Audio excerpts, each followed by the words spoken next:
E aí pessoal, beleza? Professora Juliana. E a pergunta do vídeo de hoje, né, que nós vamos falar um pouquinho aqui é: suar realmente emagrece?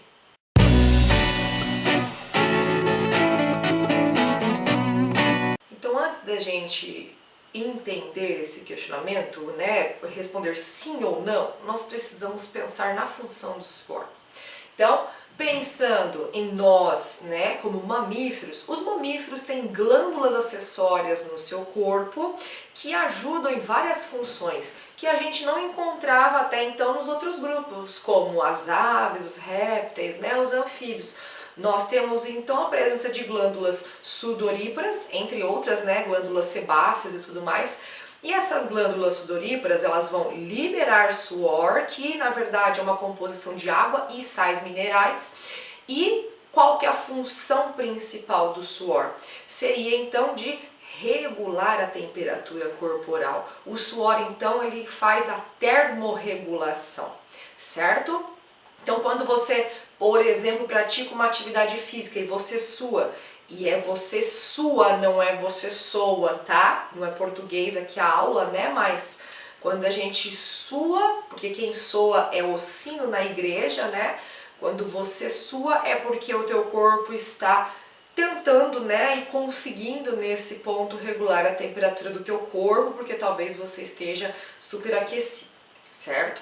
Então, pensando nessa definição de suor, quando a gente tem aí o questionamento de que o suor emagrece, né? Pensando na definição de emagrecimento, então, como uma forma de perda de gordura corporal, o suor, então, não emagrece, tá? De modo geral, então, não podemos caracterizar o indivíduo que sua mais como um indivíduo mais propenso a emagrecer, porque uma relação não tem nada a ver com a outra, tá? Se fosse assim, então, as pessoas que fazem atividades aí dentro de piscina, por exemplo, ou que moram em locais muito frios, muito gelados e que realizam atividades físicas e não suam, elas jamais iriam emagrecer.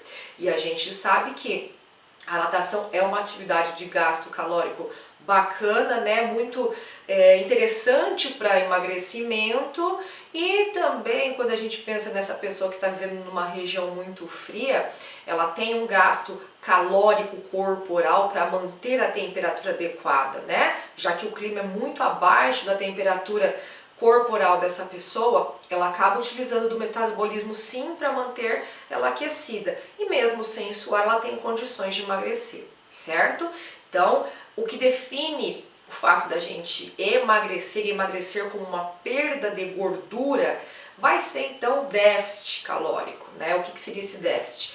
Você vai gastar calorias além, acima do que você está ingerindo. Então a sua ingestão calórica tem que estar aqui e o seu gasto tem que estar aqui. Isso vai gerar um déficit e você vai acabar emagrecendo e não o tanto que você sua. Mas, por exemplo, pode acontecer de ter algumas vezes que você se exercitou, fez uma atividade física, uma corrida, uma maratona, e ao final dessa corrida você foi se pesar, foi na balança e percebeu que o seu peso estava bem menor, muitas gramas, né, abaixo daquilo que você tinha antes de começar a prova. Isso não quer dizer que você perdeu gordura, né, que você emagreceu. O processo de emagrecimento é muito extenso, não acontece de um dia ou de uma hora para outra, né? A perda de gordura não é instantânea dessa forma.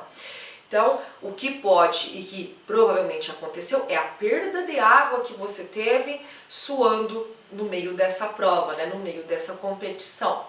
O que vai ser reposto, recomposto quando você se hidratar após essa prova. E não só hidratar com água, né, pensando aí na nossa água, né, que não é uma água pura, é uma água que já é adicionada aí de sais minerais, mas além da água, comendo, repondo os sais minerais que também são perdidos no suor. Sabe aquela história assim de que o suor é salgado? Faz todo sentido, porque você perde não só água como sais minerais quando você sua. Então, em provas muito extenuantes, é interessante que o atleta então reponha não só a questão de água, como a questão de sais minerais também. Por isso que muitas provas trazem aí água de coco, melancia, banana para os atletas, porque são grandes fontes de sais minerais. Principalmente, né, sódio, potássio aí, né, sais muito importantes, não que os outros não sejam, mas para a função do nosso corpo. Vou até deixar um vídeo relacionado aqui para vocês no final desse vídeo sobre os sais minerais que a gente tem falado aqui no nosso canal, certo? Aproveitando a questão de suor também, colocando no mesmo tema, não é interessante também que uma prova extenuante dessa, em que a pessoa sue bastante, ela reponha só a água. Ela precisa desses sais minerais, porque ela está perdendo esses sais e quando ela está nessa condição de perda de água e de sais, ela pode gerar uma outra condição denominada de hiponatremia. E essa é uma situação bem perigosa até para o atleta se esses sais não forem repostos, né, na quantidade correta, causando um desbalanço aí hídrico, né, e de sais no corpo e fazendo com que o corpo tenha alguns problemas. Eu espero que você tenha gostado desse vídeo, eu espero que você tenha gostado dessa curiosidade. Então já clica no gostei, se inscreva no canal, compartilha com alguém que não sabia dessa dúvida, dessa curiosidade, porque como esse vídeo mesmo está mostrando, você já sabe. Biologia não é só para tirar 10 na prova ou 10 no vestibular, ou se encher de roupas de tecidos sintéticos para suar bastante na academia e achar enganosamente que assim você vai emagrecer. Não. Biologia é para a sua vida.